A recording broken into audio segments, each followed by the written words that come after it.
The wedding was beautiful, almost too beautiful. Lights sparkled from the chandelier, soft music floated through the air, and laughter echoed from all corners of the grand hall. Women in colourful lace and shining gowns posed for photos, while men in sharp suits clinked glasses and shared inside jokes. Waiters moved around with trays of champagne, offering smiles as they passed. Amara stood at the entrance, unsure if she should keep going. Her dress was plain, a simple navy gown that touched her ankles. No jewellery, no makeup, except for a little lip gloss. She had come alone, quietly, just as she had lived most of her life. She scanned the room, then walked over to the seating chart displayed in gold frames by the door. Her eyes searched for her name. There it was, Amara Adeleke, table 19. Her heart sank. She checked again. Table 19 was near the back, not just far from the front, but behind a tall floral screen near the staff station. She blinked, wondering if it was a mistake. Most of the tables had names of family and close friends. Hers sat beside names she didn't recognize, names of workers, assistants, maybe even security. Before she could ask, a voice called out behind her. "Oh, you actually came." Amara turned and saw Kemi, her brother Jaid's new wife. Kemi looked stunning, wrapped in a sparkling dress that hugged her body perfectly. Her makeup was flawless, her voice soft but cold. "I wasn't sure you'd show," Kemi said with a smile that didn't reach her eyes. Amara tried to smile back. "I saw my name at the back, is that right?" Kemi raised an eyebrow. "Well, we didn't know if you were coming. Everything was already planned. It was hard to fit everyone." Amara looked at her, confused. "But I'm Jaid's sister," Kemi shrugged. "It's just a seat, Amara. You don't really blend in with this crowd anyway." It hit her hard. Amara stood still, feeling the words sting deeper than they should have. Her chest felt tight, but she didn't speak. She just nodded. Kemi was already walking away, laughing with a group of bridesmaids.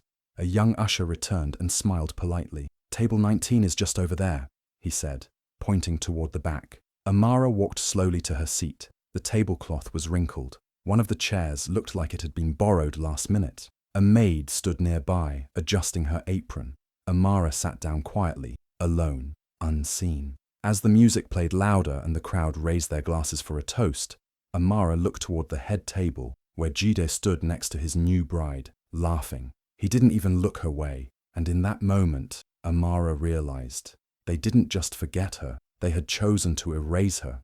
Amara was 29 years old. She worked as a nurse in a small hospital in another city. Her days were filled with caring for patients, giving medications, and holding the hands of the sick. It was not a glamorous life, but it was quiet and steady, just the way she liked it. She had grown up in a Nigerian American family that cared a lot about what others thought. Her father was a strict man who believed in rules, appearances, and success. Her mother had died when Amara was just 10 years old. After that, her life changed completely. Her father remarried quickly.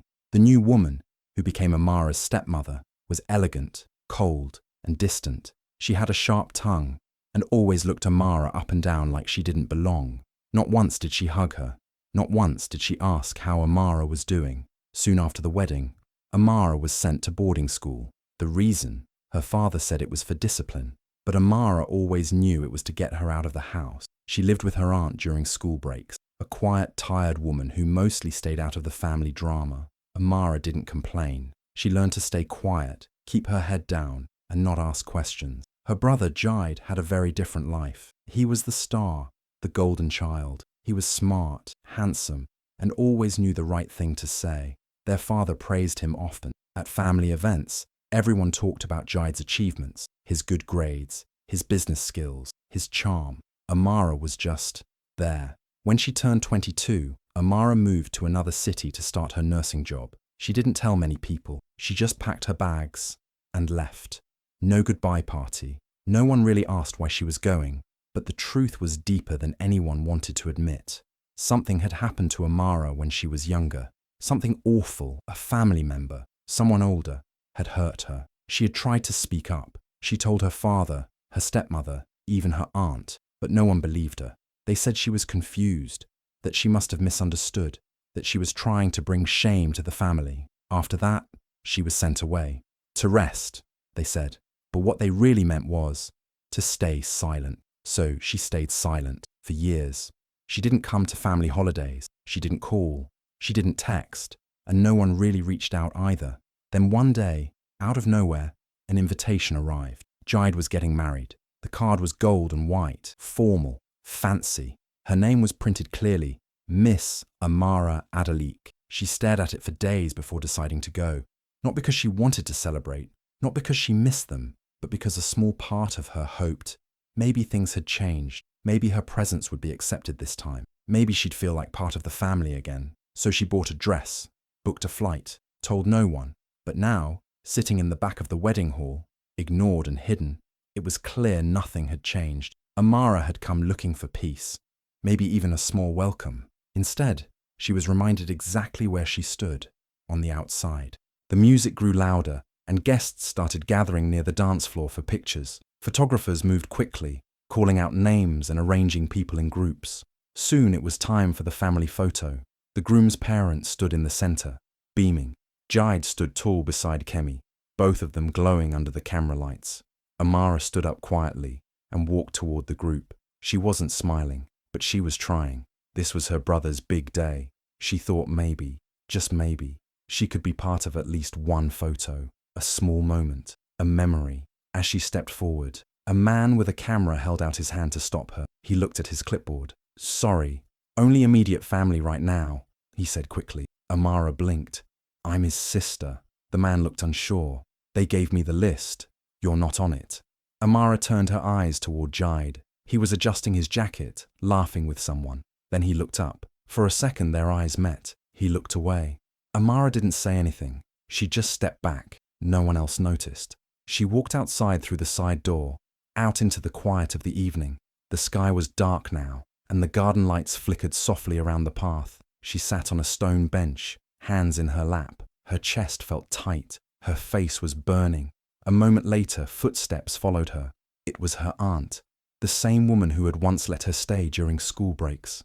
The woman who had barely said a word to her since she arrived.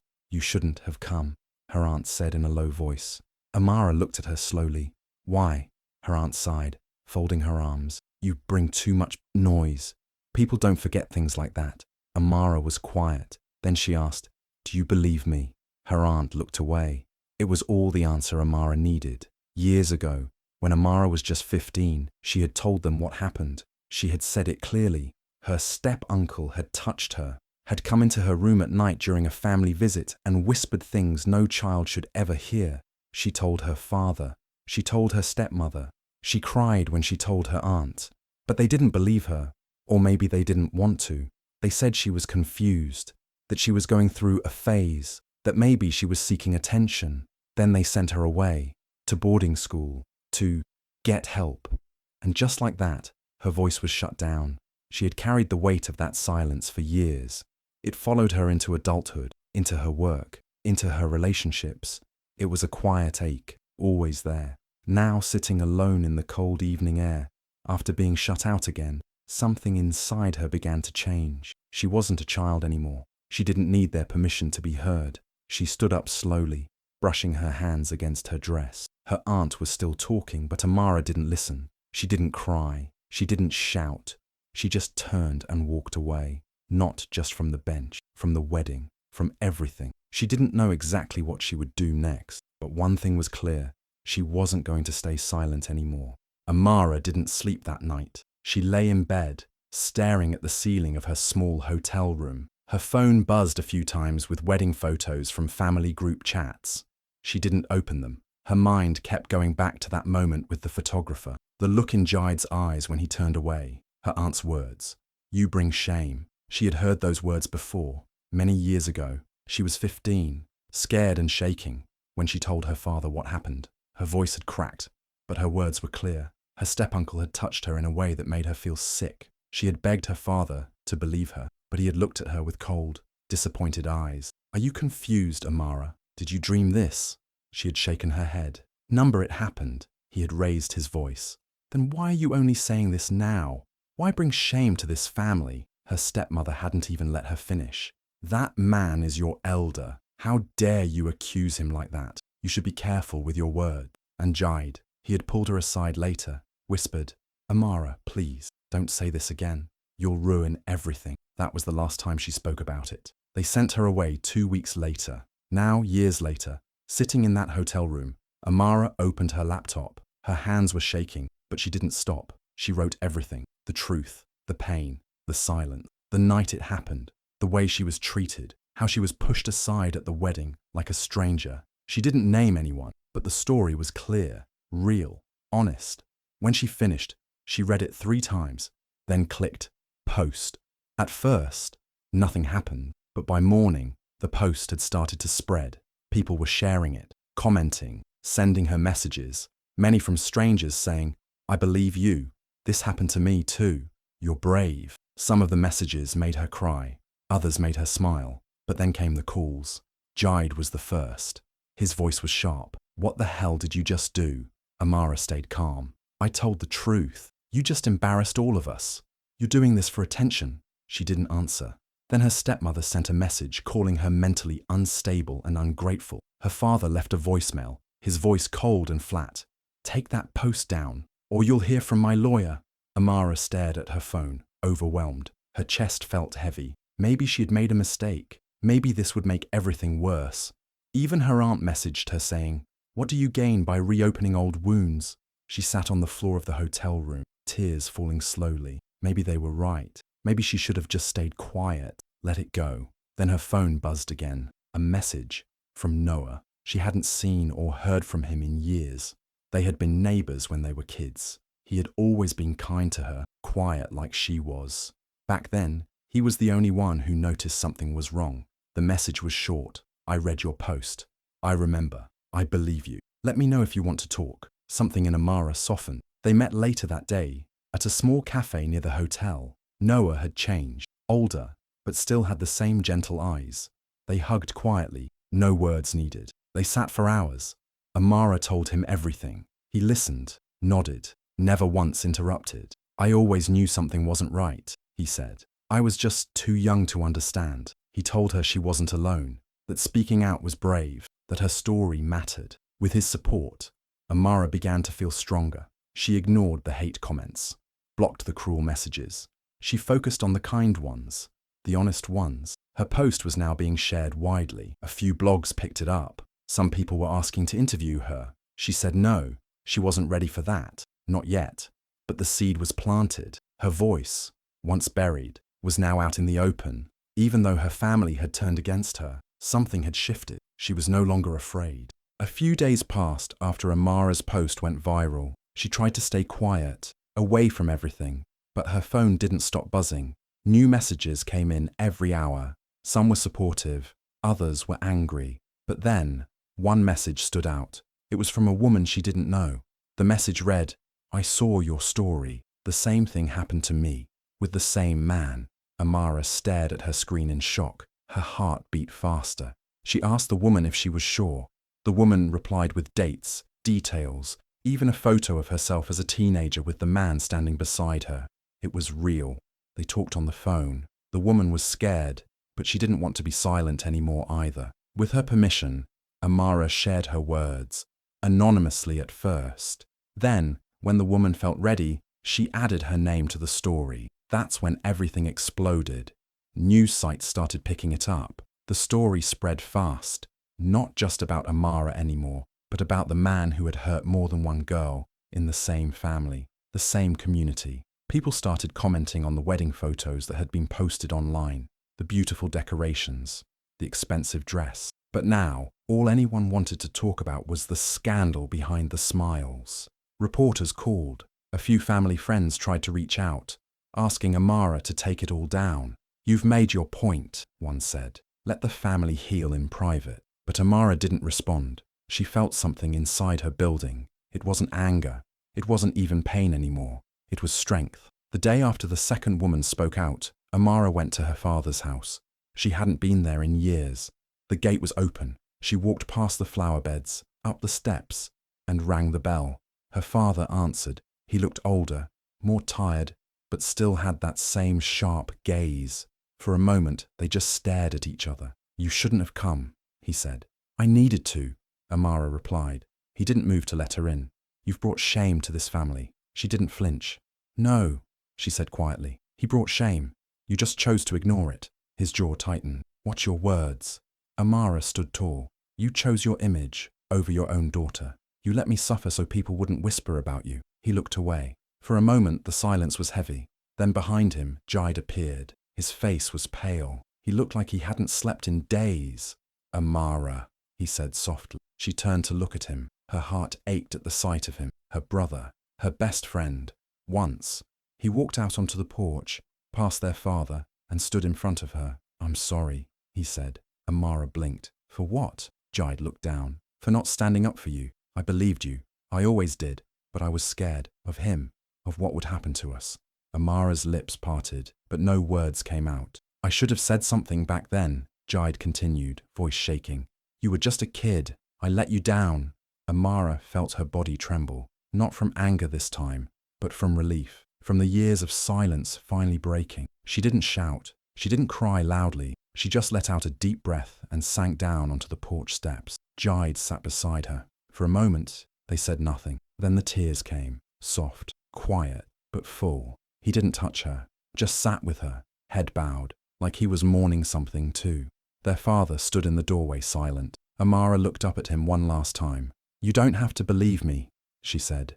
But I believe myself now, and that's enough. She stood and walked away, her shoulders lighter than they had felt in years. For the first time, she wasn't walking away in shame. Amara felt different now, lighter, stronger. After that day at her father's house, she didn't look back. She returned to her city and took some time for herself. She rested, she cried, she breathed. Then she started to move forward. One day, she reached out to a local group that supports survivors of abuse. She told them her story, and they listened with care. They asked if she would speak at one of their small events. She agreed, even though her hands shook the whole time. After that, more people reached out. Survivors, helpers, journalists, lawyers, people who had felt alone and silent for too long. With their help, Amara started a support group in her city. It wasn't big at first, just 5 women meeting in a quiet community center once a week. But they shared their pain, their fear, their strength. Together, they started to heal. Meanwhile, the law began to move. The second woman who had come forward agreed to speak to the police. Then a third woman came, then a fourth. With their statements and Amara's post, the case was reopened. The man who had hurt her was finally arrested. It made the news. Her family name was dragged into headlines. Some people whispered, others stared, but Amara didn't care anymore. Her father released a public statement, saying she was no longer part of the family, that she was unstable and damaging their reputation. She read the statement and quietly turned off her phone. She felt nothing. The hurt had passed. In its place was something stronger. Jide came to visit her a few weeks later. He looked tired, but more honest than she had ever seen him. He told her he had filed for divorce, that his wife didn't want to be part of the mess, that maybe she never really cared. He said he was going to therapy. He wanted to change. Amara didn't say much, but she hugged him tightly. That was enough. She found a new apartment on a quiet street near a park. It was small, but it felt like hers. She bought her first houseplant, then a second. Soon she had a little indoor garden by the window. She watered them every morning with soft music playing in the background. For the first time in a long time, she smiled without pretending. Life was not perfect. The pain didn't fully go away, but she was in control now. She was no longer silent. She had built something new.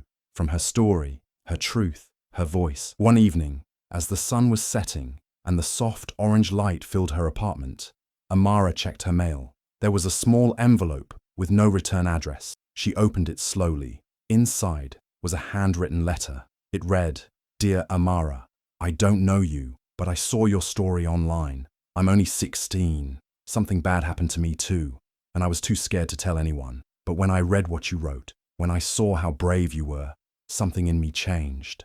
I told my mom. She believed me. She's helping me now. You gave me the courage to speak. Thank you."